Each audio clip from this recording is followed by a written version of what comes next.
Lib Dems a couple of years after I moved to the UK, when I was still resentful of, rather than just now, resigned to, the fact that I can't vote in this country, when I felt even more foreign than I do now. A pro-immigration party was the only kind I could consider joining, and the Liberal Democrats were, and are, the only pro-immigrant UK party. Now, while the Tories and Labour are chasing for the xenophobe vote, it's more important than ever that we make the case for immigration as positively and as strongly as possible, both to make immigrants like me safer, more successful and more settled in the UK, and also to represent and strengthen the percentage of the electorate who don't want to live on a rainy, fascist island. The Liberal approach to dealing with the unpopularity of immigration and immigrants is to challenge those concerns.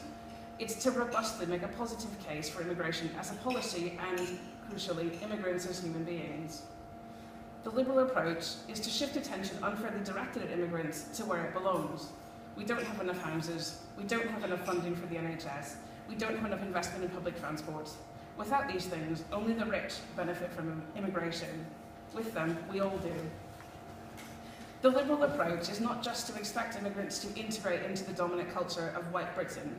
It's also to support, encourage, and expect native Brits to integrate too, into a future where other languages, foods, cultures, religions aren't to be attacked as threats to their own, but understood as things that other people hold as dear as they do theirs.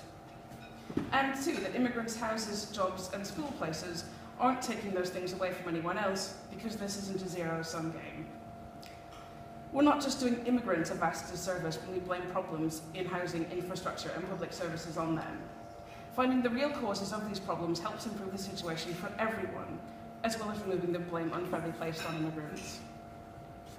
The Liberal approach includes strongly differentiating between migrants and refugees, which lately have all too often been conflated by media and politicians, so that everyone understands the different reasons that people want to be welcomed into the UK, be they economic migrants, asylum seekers, refugees, students, or any of a host of other categories that people in different circumstances will find themselves in.